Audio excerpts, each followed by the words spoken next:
Boa noite, prazer enorme estar novamente com vocês. Conforme solicitado, hoje faremos o estudo para o Núcleo de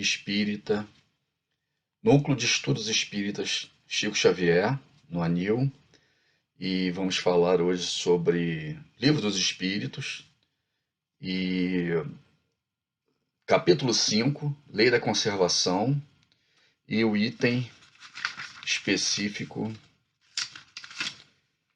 necessário e supérfluo. Então, vamos começar o estudo fazendo uma abertura, né?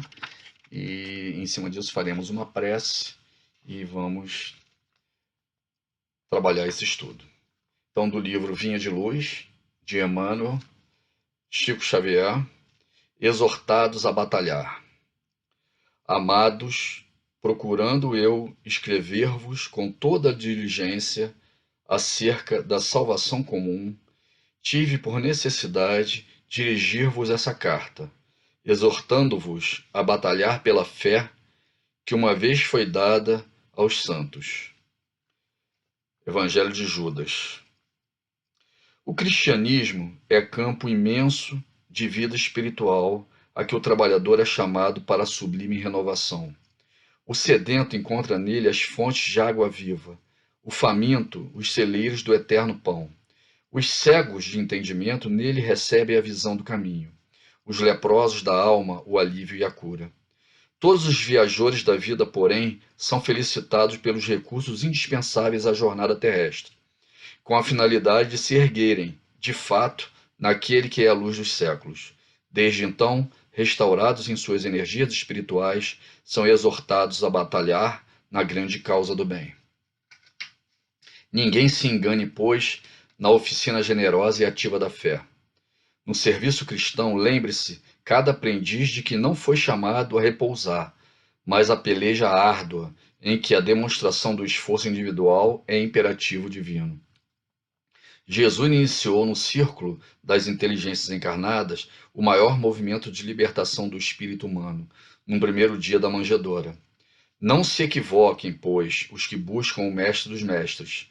Receberão certamente a esperada iluminação, o consolo edificante, o ensinamento eficaz, mas penetrarão a linha de batalha em que lhe constitui a obrigação do combate permanente pela vitória do amor e da verdade.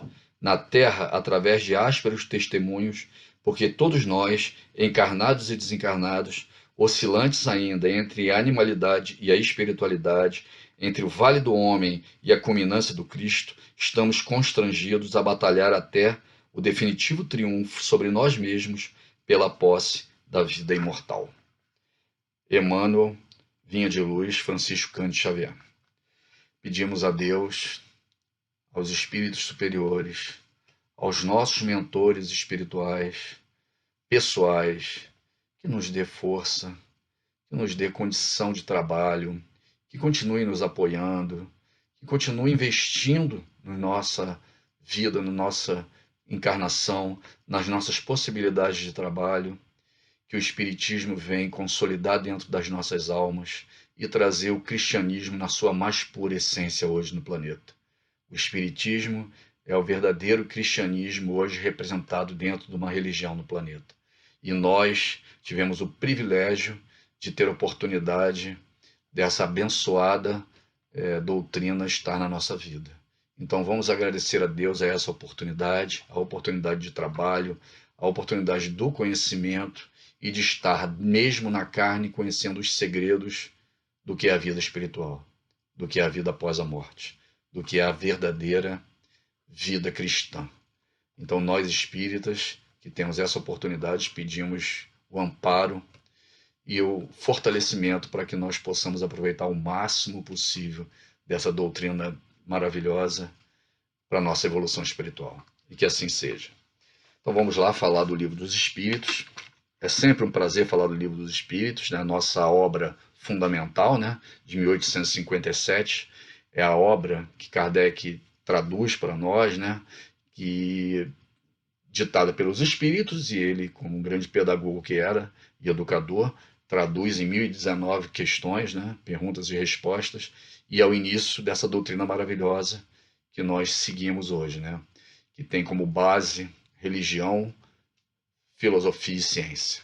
Então, o Livro dos Espíritos é isso, é ter essa base filosófica, religiosa e científica para a nossa evolução, e que é a base matriz de toda a nossa doutrina. Então, esse capítulo 5, ele fala da lei da conservação, né? E aí nós vamos ler aqui a primeira questão, que é a 702, que ele pergunta o seguinte para os espíritos, né? É lei da natureza o instinto de conservação? Sem dúvida, todos os seres vivos o possuem, qualquer que seja o grau da sua inteligência. Nuns é puramente maquinal, raciocinado em outros. Quer dizer, todos os seres vivos da natureza têm a lei da preservação da espécie, né? Nenhum ser, nenhum animal da natureza, em sã consciência, tira a própria vida, a não ser o ser humano. Por isso que o maior combate que nós temos hoje no planeta, tanto que Maria, o segundo espírito, né, Maria Mãe Santíssima, mais conhecido dentro do cristianismo e dentro dos espíritos nobres do planeta, cuida justamente dos suicidas e de evitar os suicídios, além de recuperar os suicidas no plano espiritual. Vide obra de Ivone do Amaral, né? Memórias de um Suicida, O Martírio dos Suicidas, de Bezerra de Menezes e tantas obras que nós temos, né? Também evitar o suicídio é algo que cabe a todos nós espíritas. Por quê? Porque quanto maior tempo na carne, maior a evolução, maior é o aprendizado. Fora isso, o sofrimento dos suicidas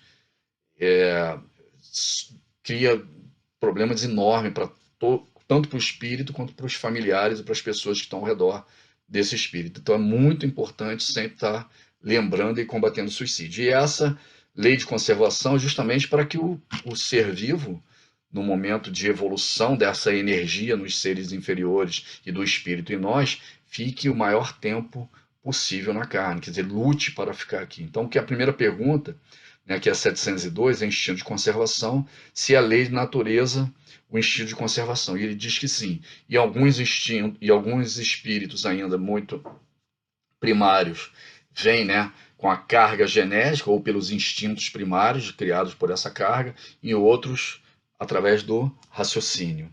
Então essa primeira questão não é a questão da nosso estudo de hoje, mas eu relembro do que se trata esse capítulo 5, que é a nossa estadia na carne.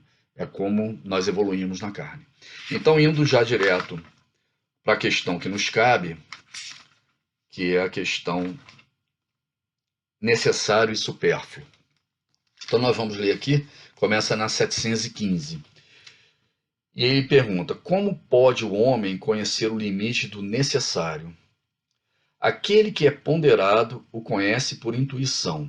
Muitos só chegam a conhecê-lo por experiência e à sua própria custa. Então, o espírito que já nasce passando pelas dificuldades, né, de ter se beneficiado pelo supérfluo, prejudicando outros espíritos, tendo muito mais do que precisava para viver, vivendo nesses vícios, nessas paixões, muitas vezes já encarna não querendo viver o supérfluo, né, abrindo mão desse supérfluo, vivendo na maior simplicidade possível. Por quê? Porque ele já viveu encarnações passadas e sabe o quanto ele atrasou a evolução dele viver nesse supérfluo. Então é isso que ele fala. Aquele que é ponderado e conhece por intuição, quer dizer, já viveu encarnações passadas, já viveu a dificuldade de ter muito, prejudicando os outros, vivendo essas paixões desenfreadas, o quanto atrasa a evolução dele, então ele já vem intuitivamente fugindo do supérfluo, fugindo dessas paixões, fugindo dos excessos. Outros não, muitos só chegam a conhecê-lo por experiência e a sua própria custa. Muitos espíritos, na própria encarnação, ele já começa a perceber o quanto aquele supérfluo, aquele excesso lhe causa mal, e ele já vai mudando aos poucos.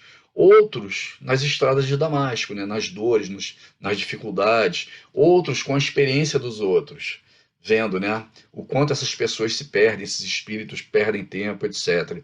E aí vai aos poucos modificando essa postura, de viver em cima dos excessos. Então, quando a gente fala do supérfluo, é viver no excesso.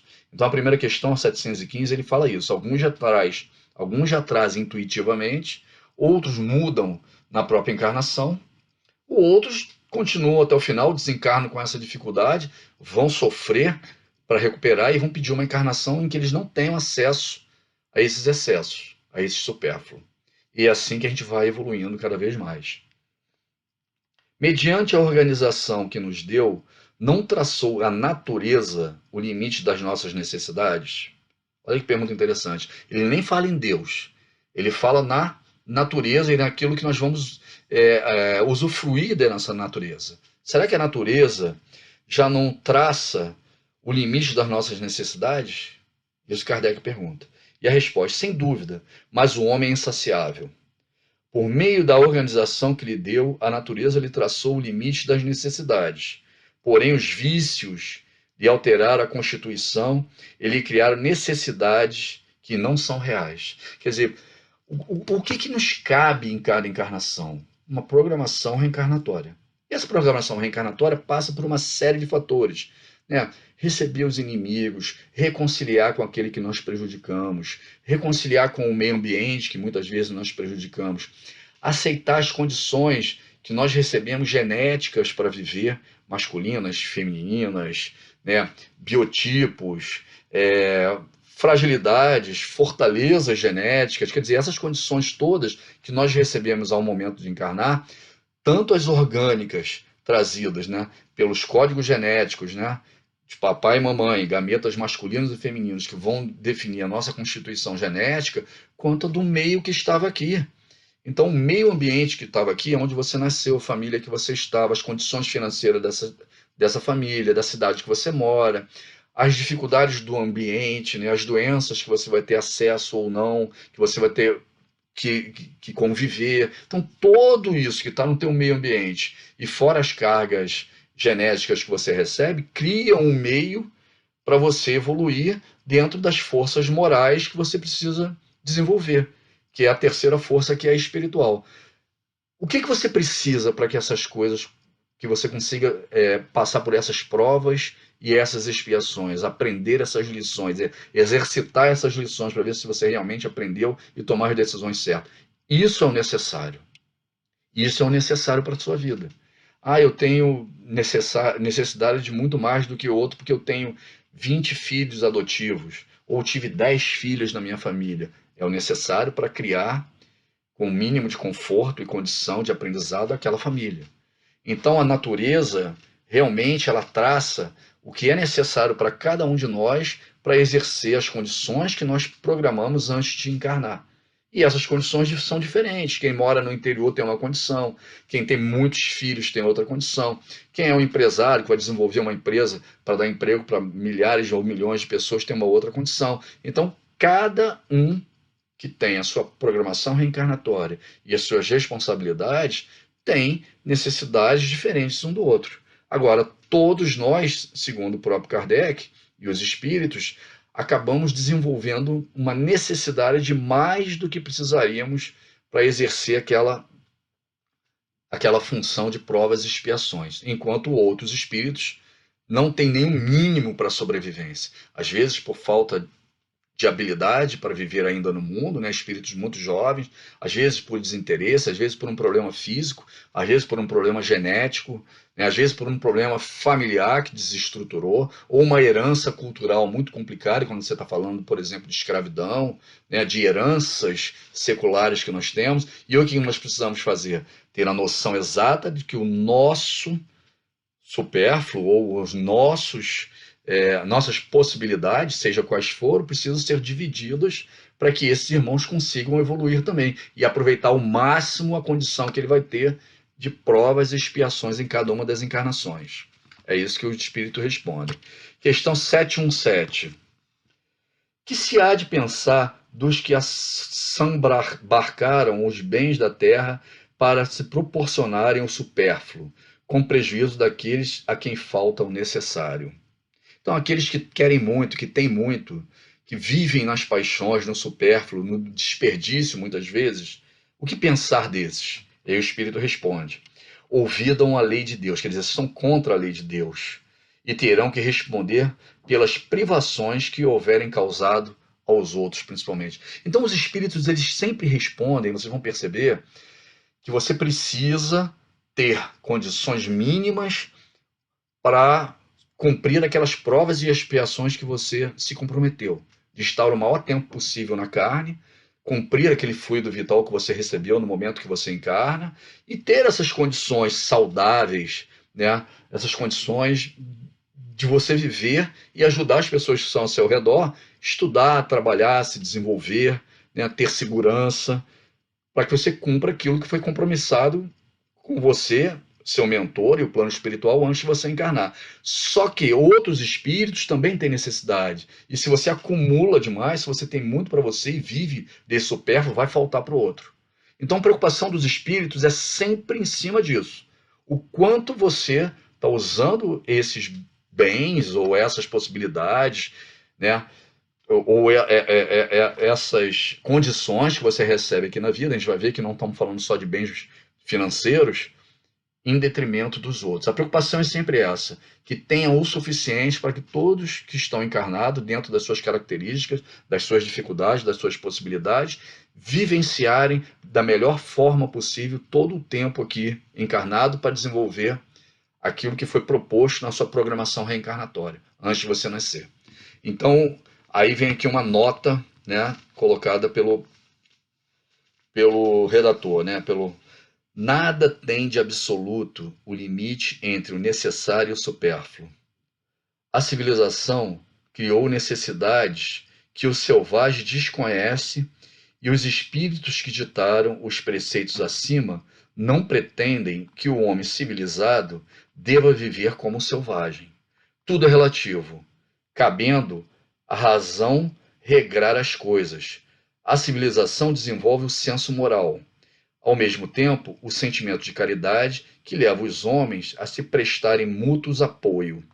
Os que vivem à custa das privações dos outros exploram em seu proveito os benefícios da civilização. Desta tem apenas o verniz, como muitos há que religião só tem a máscara. Então a preocupação do espírito é sempre essa. Você ter demais, essas coisas distraírem a sua programação reencarnatória, você se apaixonar por esses vícios, por essas delícias, por esse conforto excessivo e deixar coisas muito mais importantes de conciliação, de amor fraterno, de caridade, de amor a Deus, né, de lado. E pior, você com esse acúmulo muito grande, além de atrasar a tua evolução, privar os outros de terem a possibilidade também de estudar, de trabalhar, se desenvolver e viver uma vida plena numa programação reencarnatória. Então vocês vão perceber que os espíritos estão sempre preocupados com esse ponto. Não é o voto de pobreza, não é voltar a viver lá como os homens da caverna, como ele citou, né? Porque a civilização vem evoluindo e o conforto, a segurança tem que evoluir também. Não são as privações que são boas aos olhos de Deus. São as condições que você vive para a sua evolução moral e intelectual, cumprir a sua programação reencarnatória e não privar os outros disso. Isso é o mais importante. E a gente está vivendo isso agora, né? Quantos de nós estamos em casa, mas estamos com benefício financeiro, benefício do conforto, da segurança, e a gente está vendo aí a quantidade enorme de pessoas não tendo essa possibilidade. Então, esse é um ponto que nós precisamos avaliar nesse momento. O quanto estão precisando de nós em cima disso.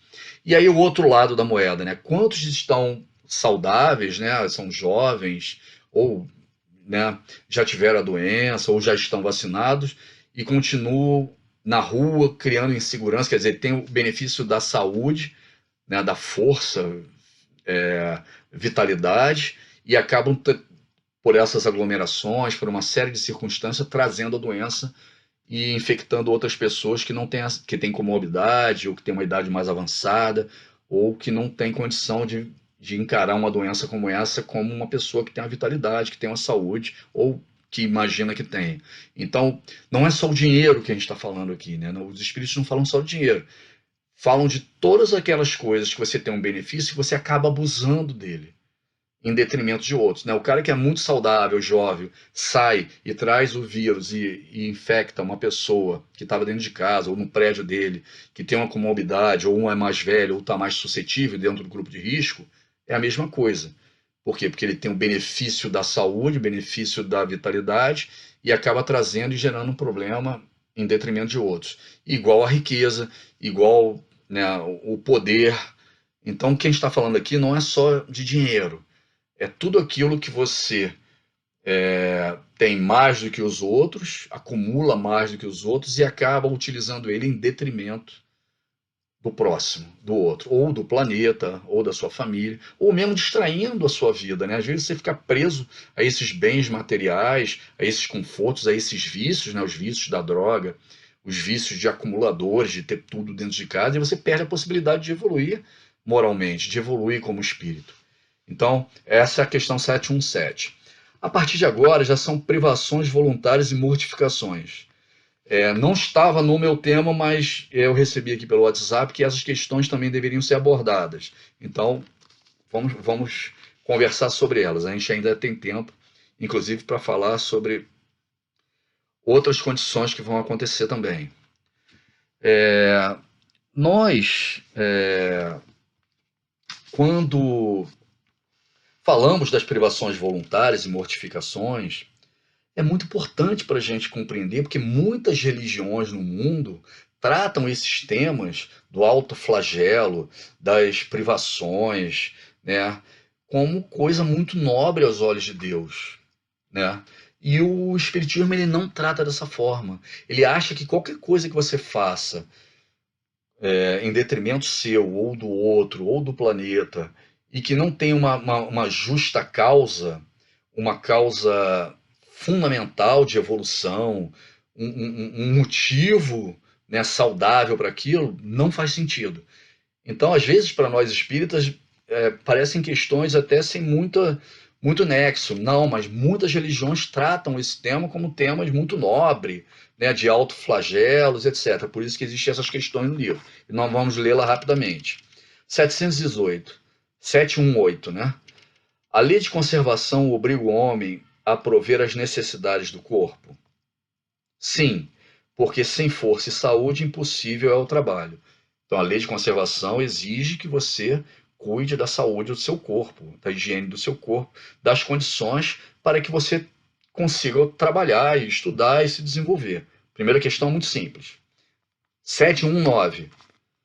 Merece censura o homem por procurar o bem-estar? É natural o desejo do bem-estar. Deus só proíbe o abuso, por ser contrário à conservação. Ele não condena a procura do bem-estar, desde que não seja conseguido à custa de outro, e não venha diminuir-vos nem as forças físicas, nem as forças morais. Então, o nosso bem-estar, Deus, na realidade, é a natureza, né? A programação reencarnatória. É a sua autoavaliação depois que você encarnar. Quer dizer, o seu bem-estar, o bem-estar da sua família, a saúde da sua família, tudo isso você vai ser muito bem recebido por você, pelo plano espiritual e pelas leis de Deus quando você desencarnar. Desde que isso não venha no excesso para prejudicar a sua saúde, prejudicar a saúde da sua família ou que isso falte para alguém.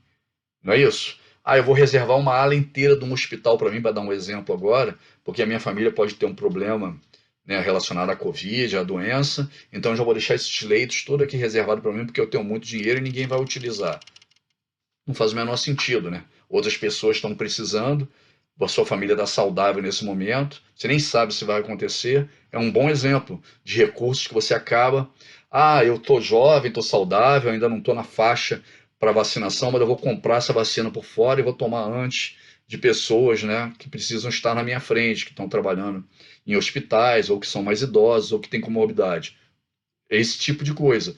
Você tomar ações que são além do bom senso ou do que é razoável num momento hoje de crise, de emergência, para o seu bem-estar em detrimento a outros que teriam maior necessidade. É isso que ele fala, na questão 719. Questão 720, 720. São meritórias aos olhos de Deus as privações voluntárias com o objetivo de uma expiação igualmente voluntária? Você criar privações para você. Isso é bom aos olhos de Deus? Essa pergunta é ótima. Fazei o bem aos vossos semelhantes, e mais mérito tereis. Melhor do que fazer privações para você é ajudar o outro. o mérito vai ser muito maior. Aí vem as questões de explicação. A. Haverá privações voluntárias que sejam meritórias? Existe alguma privação que seja meritória? Aí o espírito responde: há a privação dos gozos inúteis, porque desprende da matéria o homem que eleva a alma. Meritório é resistir à tentação que arrasta ao excesso, ou ao gozo de coisas inúteis. É o homem tirar do que lhe é necessário para dar aos que carecem do bastante. Se a privação não passar de simulacro, será uma irrisão. Então, as privações só têm sentido se for para ajudar o outro. As privações só têm sentido se for para te privar de coisas que você não precisaria, de supérfluos, de coisas que não vão agregar nada na sua evolução moral e espiritual. Essa é a resposta do espírito. É sempre nessa linha a sua evolução, a evolução do outro. As questões relacionadas à sua programação reencarnatória. Sempre em cima disso que é o necessário. E o supérfluo é algo que você faz para o seu vício, para o seu conforto, para sua, seja para o que for, para a sua segurança, para o seu bem-estar, e que não vai agregar nada em cima dessa tua evolução moral e espiritual. É meritória, de qualquer ponto de vista, a vida de mortificações ascéticas que, desde os mais remotos da antiguidade, teve praticantes no seio de diversos povos? Então, se matar em nome de Deus, fazer um martírio, etc. Aí ele fala: procurai saber a quem ela aproveita e tereis a resposta. Se somente serve para quem pratica e o impede de fazer o bem, é egoísmo. Seja qual for o pretexto com que entendam de colorira, privar-se a si mesmo e trabalhar para os outros, tal a verdadeira mortificação segundo a caridade cristã. É sempre em cima do bem-estar do outro. Se você vai se privar de alguma coisa para o bem-estar do outro, excelente. Se você vai se privar de coisas que são supérfluas para você, excelente. Agora, se são privações inúteis, se são privações só para se mortificar, você está perdendo tempo. Essas flagelações, vou me autopunir, perda de tempo. A punição é moral, a punição é espiritual. É isso que você tem que pensar. 722. Será racional a abstenção de certos alimentos prescrita a diversos povos, quer dizer, deixar de comer determinados alimentos? Permitido é ao homem alimentar-se de tudo que não prejudique a saúde. Alguns legisladores, porém, com um fim útil, entenderam de interdizer o uso de certos alimentos e, para maior autoridade, imprimirem as suas leis, apresentando-nas como emanadas de Deus. Ele está dando o exemplo aqui do povo hebreu, né, do povo judeu, que evitava determinadas carnes, até hoje trabalha com determinadas alimentações, que até na ocasião fazia algum sentido pela dificuldade de você conservar esses alimentos, como era fácil deles estragarem e levarem a determinadas doenças, mas não faz sentido aos olhos. Todos os alimentos que existem aqui, que não façam mal para a sua saúde, estão disponíveis justamente para a nossa alimentação e evolução. Lembra daquela passagem, Pedro mata e come? Era Pedro fazendo esse questionamento sobre as alimentações do povo hebreu, do povo judeu, né? A comida caché, por exemplo. 723. A alimentação animal é com relação ao homem contrária à lei da natureza? Quer dizer, comer carne animal é contrária à lei da natureza? Pergunta muito específica, 723. Dada a vossa constituição física, a carne alimenta a carne. Do contrário, o homem perece. A lei de conservação lhe prescreve como um dever que mantenha suas forças e sua saúde para cumprir a lei do trabalho. Ele, pois, tem que se alimentar conforme o reclame a sua organização física. Então, comer carne não é contra as leis divinas, né? A carne alimenta a carne, a proteína alimenta. Então, a resposta dele é muito simples. Não existe nada nas leis divinas que te digam que você não deve se alimentar de proteína animal. Será meritório abster-se o homem de alimentação animal ou de outra qualquer por expiação? 724.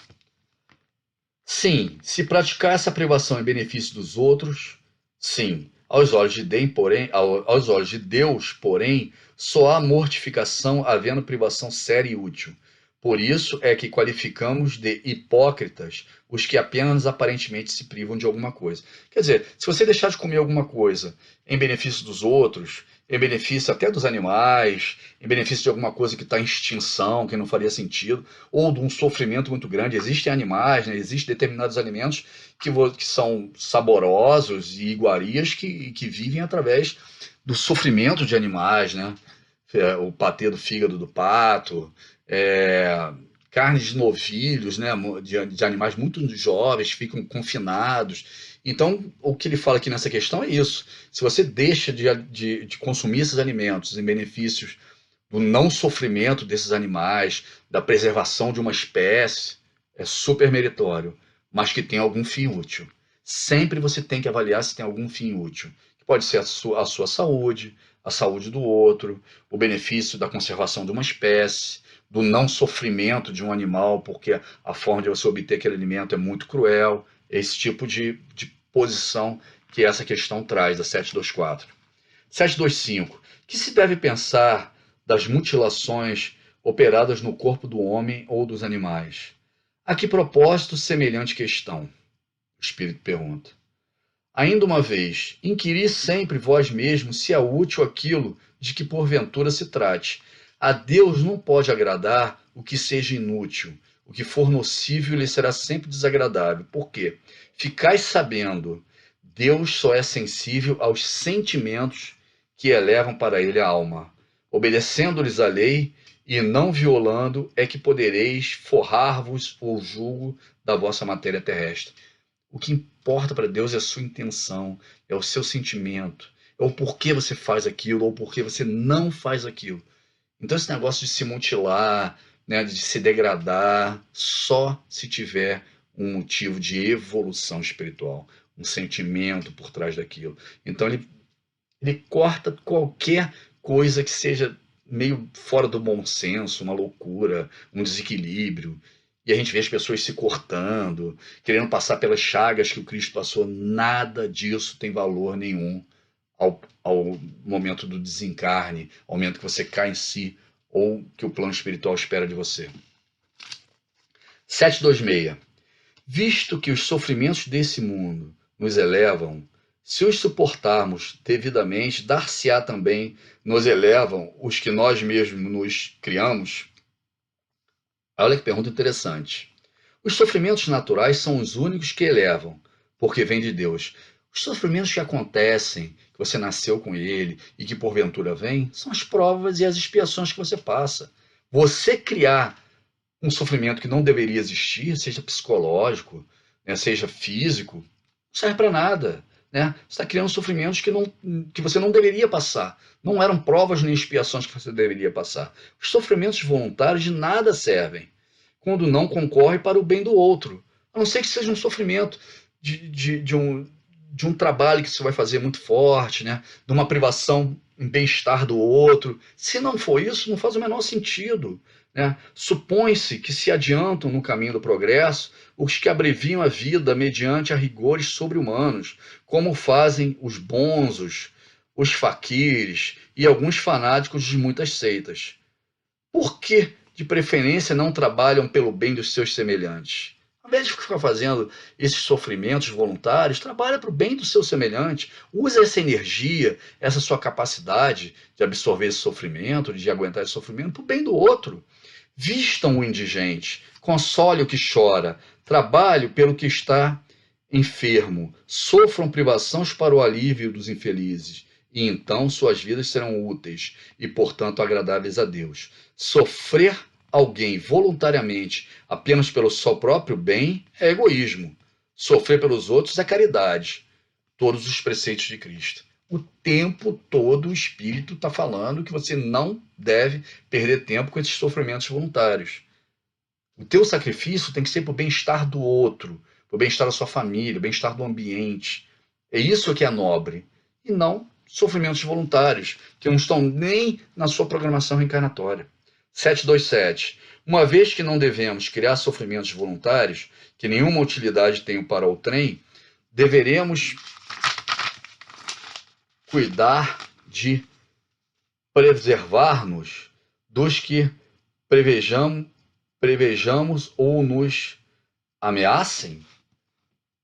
Contra os perigos e os sofrimentos é que o instinto de conservação foi dado a todos os seres. Fustigai o vosso espírito e não o vosso corpo. Mortificai o vosso orgulho. Sufocai o vosso egoísmo, que se assemelha a uma serpente, a vos roer o coração. E farei muito mais pelo vosso adiantamento do que infligindo-vos rigores que já não são desse século. Então é fundamental nós compreendermos isso. É muito importante você se humilhar, você vencer o seu egoísmo, o seu orgulho, vencer esses excessos, abrir mão desse supérfluo e não ficar infligindo dores, sofrimentos a você que você não tem necessidade. Você não evolui nada com isso. Tem pessoas que aqui a gente conhece no Espiritismo que estão sempre pensando em aumentar o sofrimento, que acham que esse sofrimento causa a evolução espiritual dele. Ele está sempre com uma dor, com uma dificuldade na família, com um problema financeiro, com um problema de tempo, de trabalho, uma dor física.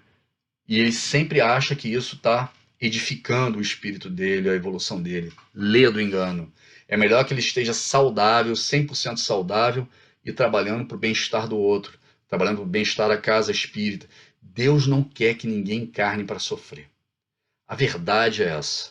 A verdade é que Deus gostaria que todos nós encarnássemos felizes, vivêssemos felizes, e todo o tempo que nós temos dentro de cada programação até o final da nossa vida.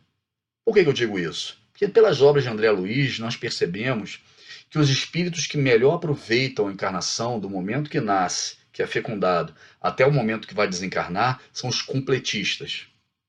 Os completistas são aqueles que vivem o tempo que foi proposto na sua encarnação, vencendo as intempéries, vencendo os vícios, vencendo as tentações, né? Então, esse tempo que está na carne, quanto maior e mais completo for, melhor o espírito desencarna. Duas coisas os espíritos olham no momento de desencarnar, nós espíritas principalmente conhecemos. Primeiro, como é que está o nosso perispírito? Se as marcas ainda estão muito fortes, nós vencemos aquelas marcas. É a primeira coisa. A gente olha como é que está o nosso perispírito. Opa, tá bom, estou com luz, né? Estou sem as marcas que eu tinha. E o segundo é, eu fiquei o tempo que eu previ para estar na carne? Será que eu vivi todo o tempo que eu previ dentro da minha programação reencarnatória, do meu fluido vital, para passar por todas as provas e as expiações que estavam previstas? Ah, então eu sou um completista. Completei a minha programação. Então, para Deus, o ideal é que todos nós não tivéssemos marcas, que nós não tivéssemos dificuldades espirituais tão fortes que nos abreviam a vida, né, com os acidentes, com as balas perdidas, né, com os crimes que nós acabamos passando porque não conseguimos vencer pelo amor, acabamos vencendo pela dor, que nós não buscássemos essas doenças, doenças da alma, doenças por nossas culpas de outras encarnações e marcas espirituais, ou doenças que nós adquirimos aqui por causa dos vícios, fumando, bebendo, comendo gordura demais, não fazendo exercício, não procurando médico, não tratando da nossa saúde. Então, o ideal é que nós não tivéssemos as marcas, que nós não buscássemos essas marcas, essas doenças que abreviam a nossa vida e que nós conseguíssemos essas moratórias. Como é que a gente consegue a moratória? Fazendo bem. Quantas moratórias Chico teve, Divaldo tem, né? Fazendo bem. Nós somos tão importantes aqui nessa vida, temos tantas pessoas dependendo de nós, conseguimos fazer um trabalho exercendo, né, só o necessário, vencendo o supérfluo, que a gente acaba ganhando tempo a mais de vida aqui. Divaldo ganhou. Tem a obra de André Luiz maravilhosa, que uma senhora, né, que era responsável por um asilo de meninas, né, e que ela ia desencarnar, mas tinham tantas dificuldades naquele momento que ela desencarnaria, aquela obra acabaria se perdendo, e Bezerra é chamado, e ele traz a notícia que daria uma moratória para que ela ficasse mais alguns anos e conseguisse resolver aquelas questões que estavam ali ao redor da instituição, porque a instituição era muito mais importante do que o desencarne dela naquele momento. Então, a nossa família, né, o bem que a gente faz, a obra que a gente está abraçando, né, o desprendimento que nós temos dessas moléculas que estão no nosso perispírito, alongam a nossa encarnação. Muitas vezes iríamos desencarnar com 70, 60, 50 anos e a obra é tão bela, tão importante, né? A gente mudou tanto a nossa postura diante da vida, o nosso auto-perdão veio tão forte sobre essas moléstias que a gente ganha moratória. O plano espiritual vem, trabalha durante o seu sono e você ganha mais anos de vida aqui. Isso está cada vez mais comum e nós espíritas sabemos como isso funciona. Nós espíritas temos essa noção. Agora, uma questão importante, né? Que é a última questão, justamente onde fala do supérfluo, né? Porque ele diz o seguinte, né?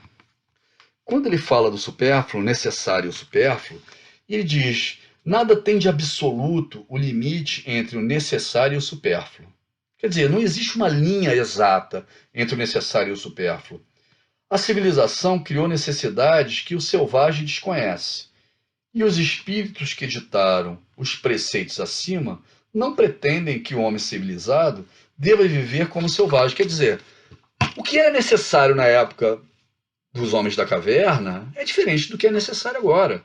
A civilização evoluiu e nós temos outras necessidades. Necessidades de luxo, de segurança, né, de conforto. Diferente do que um homem que vivia naquelas condições, ou que vive em países em condições menores, ou que vive no interior. A gente pode pegar aqui mesmo as referências. Não tem. Então, você viver em determinada cidade, determinado país, determinada sociedade, cultura, cria condições necessárias, fundamentais, diferentes de outros que vivem em condições diferentes. Porque depende da referência ao seu redor. Tudo é relativo nesse caso, né? A civilização desenvolve senso moral, ao mesmo tempo o sentimento de caridade, que leva os homens a se prestarem muito apoio. O que vivem à custa das privações dos outros exploram em seu proveito os benefícios da civilização. Desta tem apenas o verniz, como muitos há que na religião só tem a máscara. Então, existem condições sociais, condições culturais, civilizatórias, né? Tem lugares no mundo, por exemplo, né, alguns países do mundo, que você não precisa ter um plano de saúde. Por quê? Porque todos têm o mesmo nível de saúde e o governo presta isso. Outros, o nível de saúde, o nível social é tão amplo para todo mundo que toda a saúde é privada, mas todos têm acesso a essa saúde também. É um bom exemplo. Aqui não, aqui a gente vê, né, que alguns têm uma condição muito maior para ter acesso à saúde e outros não. Alimentação é a mesma coisa.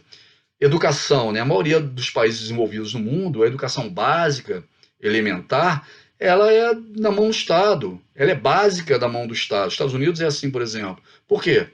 Porque eles têm condição de dar o mesmo nível de educação para todos que quiserem aproveitar. Outros não aproveitam, não querem, mas aí é por livre e espontânea vontade, né? Aí é a evolução espiritual de cada um.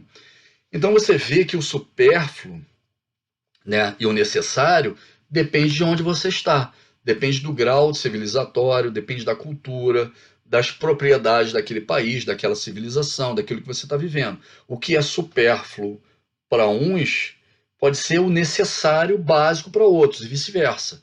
Então, o que eu tentei buscar para a gente criar um modelo na nossa mente para ver o que é o necessário para nós? O que é necessário, em média, para todos os seres humanos do planeta, já que em alguns lugares a saúde é gratuita, a educação é gratuita, tem alimentação para todo mundo, outros não têm. Então, como é que a gente cria um modelo mental para a gente ter uma ideia do que seria o básico, né, do necessário e o supérfluo no mundo, já que a gente tem tantas discrepâncias, né, em relação a essas civilizações? Aí eu busquei na internet, fui pesquisando, e o que mais se aproxima, né, é a Declaração Universal dos Direitos Humanos.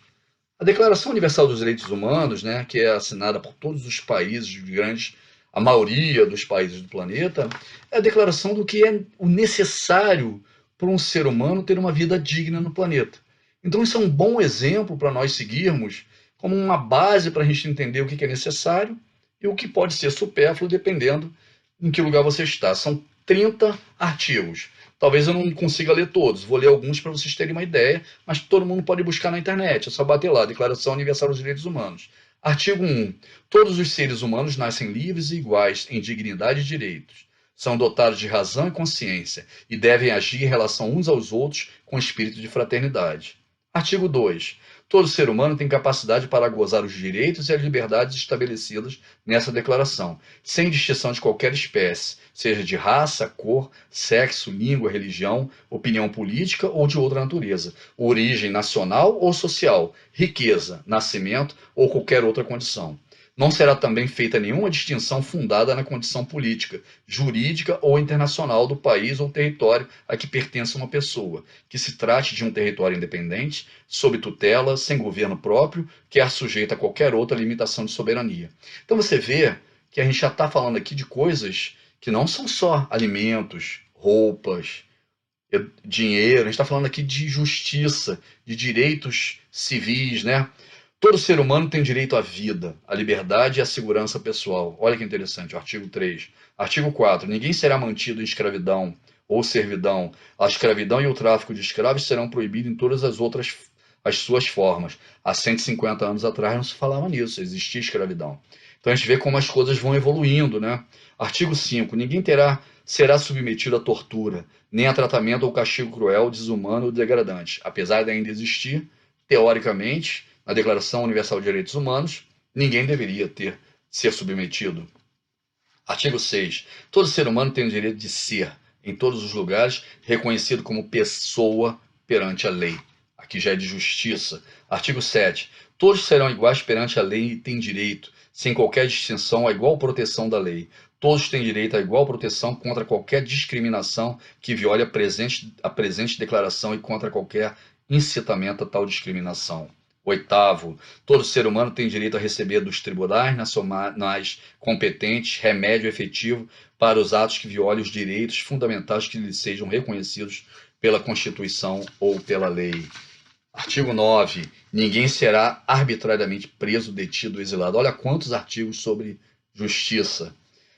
10. Todo ser humano tem direito em plena igualdade a uma justa e pública audiência por parte de um tribunal independente e imparcial para decidir seus direitos e deveres ou fundamentos de qualquer acusação criminal contra ele. Artigo 11. Todo ser humano acusado de um ato delituoso também é sobre lei. Ninguém poderá ser culpado por qualquer ação, também é sobre lei. Artigo 12. Ninguém será sujeito a interferência na sua vida privada, na sua família, no seu lar, na sua correspondência, nem ataque à sua honra e reputação.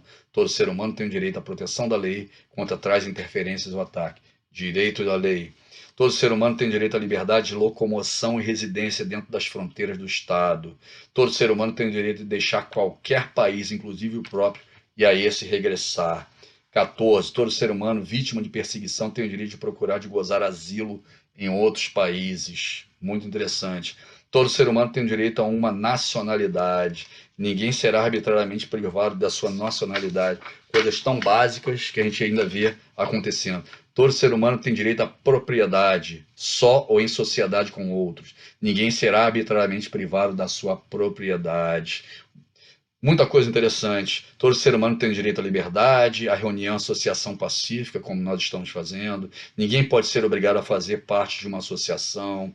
Todo ser humano tem direito a tomar parte de governo.